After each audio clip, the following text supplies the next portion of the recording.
Good morning! Kumusta po? Narito po ulit ang update natin para sa lagay ng ating panahon na kung saan maalinsangan pa rin po ang panahon pero hindi ibig sabihin ay wala na pong mga pag-ulan. Buong bansa po ay apektado ng easterlies kaya magiging mainit pa rin po sa mga susunod na araw.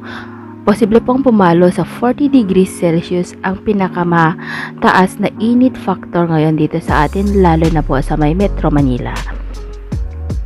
At para naman sa lagay ng ating panahon, halos walang ulan ngayong umaga pero inaasahan pa din ang mga thunderstorm sa northern at central Luzon at sa mga probinsya po ng Mindoro at Palawan. May mga pag-ulan din po sa Bicol Region, Mimaropa, Calabarzon at Central Luzon pagsapit po ng hapon at gabi.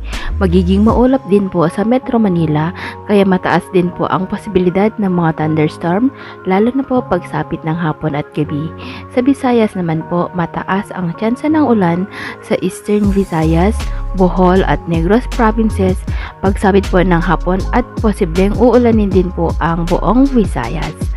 Sa Mindanao naman po, may mga pag-ulan sa Northern Mindanao, BARMM at Davao Region at inaasahang lalakas pa po ang ulan kaya posible po ang mapagbaha at pagguho ng lupa.